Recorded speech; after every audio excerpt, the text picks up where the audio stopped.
Bienvenue sur Europe 1 et bonjour Olivier Faure. Bonjour Sonia Mabrouk. Pourquoi vous ne souhaitez pas la victoire de la gauche ? Ah bon ? Mais je la souhaite ardemment. Moi, je ne suis pas là pour témoigner d'une histoire. Je suis là pour, au contraire, faire en sorte que la gauche puisse l'emporter, parce que je crois que le moment dans lequel nous sommes est un moment où nous avons besoin de la gauche. Nous sortons d'une grande pandémie. Nous sommes encore dedans, mais qui a montré justement tout ce qui avait été invalidé, c'est-à-dire la puissance du service public, les premiers de corvée, la justice, la lutte contre les inégalités. Tout ça, c'est revenu au premier plan. Et je crois que précisément, nous avons besoin de la gauche aujourd'hui pour l'affirmer. Mais avec qui la question ? Jusqu'à quand tiendrez-vous ? Mais on tiendra jusqu'au bout. Pourquoi voulez-vous que... Quel est le bout pour Anne Hidalgo ?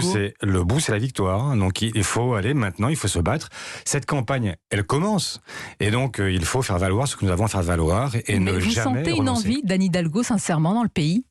Ah, mais je sens pour l'instant une curiosité. Pour l'instant, elle n'est pas encore... Elle est à la fois connue, parce que tout le monde sait qu'elle est maire de Paris, mais en même temps, on ne sait pas encore à quoi la rattacher. Et je crois au contraire que quand ils la connaîtront mieux, quand ils découvriront la femme qu'elle est, son parcours... Sa gestion de Paris, peut-être aussi ? Sa gestion de Paris, oui. On en parlera. Si vous voulez, je ne suis pas parisien, mais enfin, je veux bien en parler avec vous. Tout ça, effectivement, tous ces éléments qui font d'elle une femme qui s'est élevée à la force d'elle-même et grâce à la République. Et qui est là finalement l'incarnation de cette promesse républicaine qui malheureusement n'est pas toujours tenue. C'est parce que c'est une femme, vous avez employé, c'est un avantage concurrentiel, un avantage important ? Ce n'est pas un avantage concurrentiel, mais c'est certainement l'assurance que la question des femmes sera une question qui sera traitée.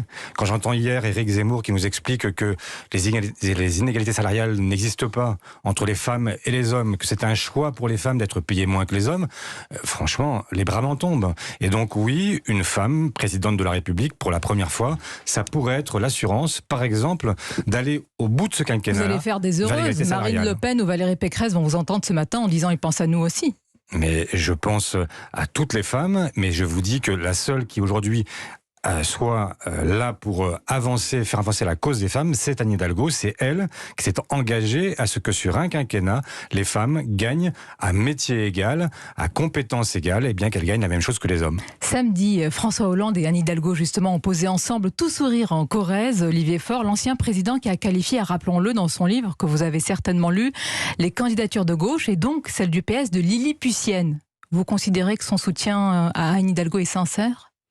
Mais je le souhaite, que... La question c'est est-ce qu'il l'est ?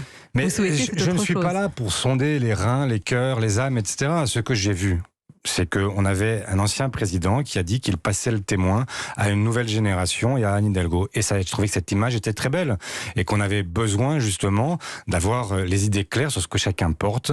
Et j'ai eu le sentiment que François Hollande avait pris un engagement sincère qui était celui de soutenir la candidate socialiste. La dernière fois que vous avez parlé vous-même, Olivier Faure, de François Hollande, vous avez dit, je cite, « On ne peut pas donner des leçons, parlant de lui, quand on a une responsabilité dans l'échec de la gauche ». Vous maintenez vos propos aujourd'hui ? Mais oui, je maintiens mes propos. C'était pas la question qui m'était posée pour qu'on restitue la réponse, c'est que il faisait un peu comme si tous les déboires de la gauche avaient commencé après 2017. C'est bien pour ça que je vous demande si c'est un soutien sincère samedi.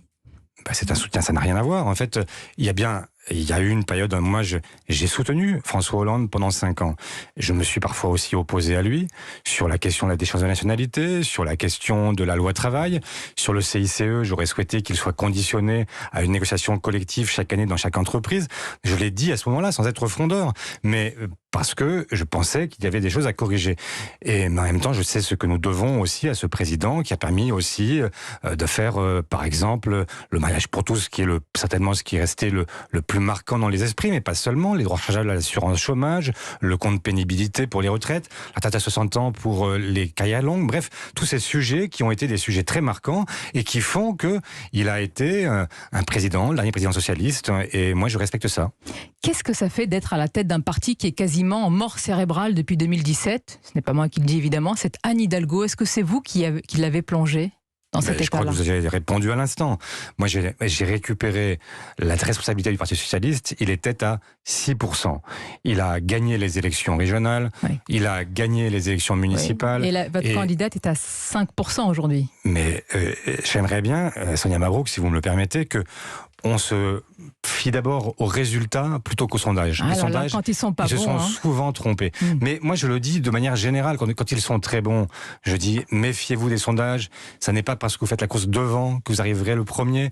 Et donc, il y a une évidence au fait que même d'un point de vue démocratique, je ne trouve pas sain qu'on soit aujourd'hui dans une campagne qui commence à peine à demander aux gens, non pas ce qu'ils pensent, mais ce qu'ils pensent des sondages. La question qu'on vous demande, Olivier Faure, c'est est-ce que vous pouvez garantir ce matin que pour la présidentielle, il y aura, quoi qu'il en coûte au Parti socialiste, un bulletin Anne Hidalgo le 10 avril prochain? Mais bien sûr, je crois que la candidate vous a répondu déjà assez largement, enfin vous ou à d'autres.